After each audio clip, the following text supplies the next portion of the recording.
YouTube fans, here again. And as you can see, I've got my nice Christmassy shirt on. No, I'm not naked, I've got socks on. I love saying that word, so people don't think I'm doing anything naughty. I've got socks on and I've got my nice Christmassy shirt on. Been lounging around in bed, it's a beautiful day off. I'm off tomorrow, then I'm back in work on Saturday. But to be honest though, after being off for 4 days, I probably look forward to coming back to work anyway. Why not? So I figure why not do one of my videos? Why not? And start doing one of my films again. That being the date film, if I remember right there, Dave Boom's films. I'll probably do the birds at a later date because I feel that's more in a body in and out, and it's a good film. Don't get me wrong, it's a good film. I remember now how it went, but it's a good film with Oliver Reed. I remember it starts off with his girlfriend. She's having problems, marriage problems, so many other problems. It's one of them films though, it's a slow burn. It never really livens up into nearly at the end where she's having these baby kid-like demons. She's got this big doll up fucking room coming out of her. She licks the blood out of it. If one of her hubbies feels fucking socked and disgusted, or if he does do the right thing, I won't say the rest, but it's not a bad one. It's not a bad one, but it's one of them. For a body in and out horror film, it's a slow burn and like Dave Boom's other films, whether it be the first one he did being Parasite, or it would be the other one being Rabbit. So I will get to that though. It's still a good film. It's still a good film. But this one has to be one of my favourites. They've done a lot of sequels. It wasn't David Boom's films. But the original one was from 1981. That being Stanners. Stanners. I actually like Stanners. The reason why I like Stanners is because it's got Michael Ironside. If anyone doesn't know who Michael Ironside is, think of Fig, the final battle. The guy that played Ham. He also played in the TV series. He played a small role in Top Gun, the original Top Gun, and we all remember him. That's a fucking word right there. I always remember him, I meant to say, playing the main villain, the main bad guy in Total Recall, the Dud Total Recall, the one with Arnold Schwarzenegger, the Dud one, not the shitty remake, the Dud one. So Martin Ironside, he's Dud. He's always good at playing Dud guys, but he's also brilliant at playing bad guys. So this, I always felt, was one of his first, not so it's his first film, one of his very early roles in the movie business. And I actually like this one. It starts off, you've got a bit of music, you've got the actor who's sadly no longer with us. You might remember him in the 60s show, The Prisoner. I'm not a number, I'm a free man. That actor. Well, he's in this and he meets up with this guy and they find out they had these human experiments with the brother of the guy being Martin Ironside. And there's these people who have these unique powers and they call them the Stanners. And this whole old film of him, he's going to, like, he has this weird thing on his head. It looks like a dick. I know it is, but it does. It's just me being dirty-minded. And he rips it off, and he's going mental, and so on. And they want to try and get him. They know he's dangerous. He's got powers that could kill. Same as our main character. Now, I do know in some parts of the country, this has been ethically cut. I think originally in the UK, it was ethically cut on central TV, and there's every cut in certain videos. If you get it uncut, you're a dudden because it's a date scene. It's a date scene. He goes under this show and he sees a guy, same hairstyle as me, and he's supposed to read people's minds. He's a bit like a psychic. And he sits down with Martin Ironside and he says, "You sure you want me to do this?" And he says, yes, let's do this. And he's doing it, he's using his powers, and he's stitching, and he's going like that. And listen, I'm not a bit fit, don't worry people, but he does that.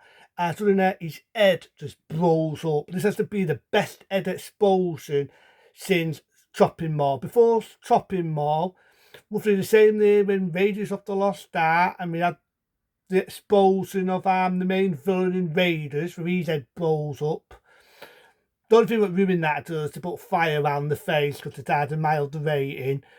Belloc, that's because of the fucking film then, but Belloc and Raiders of the Lost Ark where his head blows up. This has to be the best head explosion ever. His head just blows up, blood squirts out everywhere, beautiful.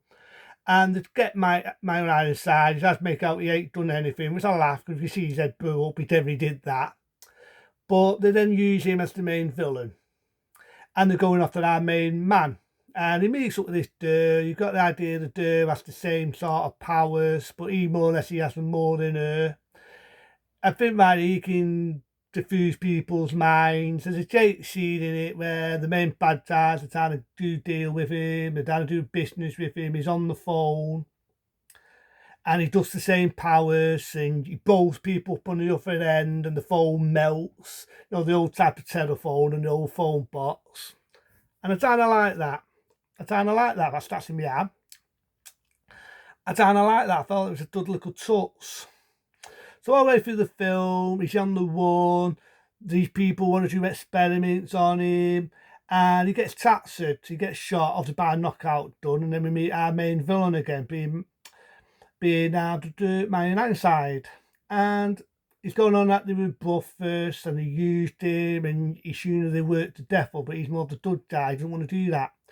So he gets a bit fucking pissed. Tries to use the same powers to kill him. And if anyone remembers the fantastic artistic photo, it was used in the old VHSs, Betamax, posters, anything with a very long man on the side, where his eyes go right and got veins coming all over his face. You remember the scene straight away. If anyone's never seen this film, go and watch it. It's a fucking classic for crying out loud. This is a classic fucking body fucking horror film by David Goldenboom, so fuck it. I'll give you 5 warnings because I'm going to spoil the ending. So you've been warned. 1, 2, 3, 3.5, 4, 5. You've been warned. So he starts to use them powers to kill his brother. So about brotherly love. And his eyes are going right. You've got veins going on the fucking Matt Nine's face. The main character, he's bleeding. He's got blood coming down his face. And his eyes go right like that. And then he fucking exposes him going on fire. Right? Now this is the twist of the ending. The ultimate twist. The two wakes up. She goes into the room. She finds what you think is the guy, our main character, has been killed. He's all burnt up, he's tispy, he's a fucking Big Mac. The same as favourite horror film. He's a fucking Big Mac, right? And you see my inside wake up and he looks at the door, he says her name, he says, it's me, and you get it. Spoilers, word of warning, spoilers. My inside, his character, the main bad guy, is dead, he's toast. Like I just said, he's a fucking Big Mac. He's a Big Mac. He's burned. He's well and truly dead. What he's done is he's flopped over his body and turned into him. So you think it's my inside, he's alive, and our main good guy's dead. No, he isn't. He's the one who's dead. He's took over his fucking body. And I like that little touch. And it ends like that. It ends with a typical twist ending. And I like that. I thought it was a pretty good body horror film. It definitely was pretty good. So I do know in the early 90s, they did a sequel, Stanners 2, and I do know after this went on, they did a Stanners 3. But the original one, I didn't mind it what it was. It was a bit of a slow burn, but when it got started, it got started. And again, I can definitely see why David Goldenboom is considered the director that does the body horror films.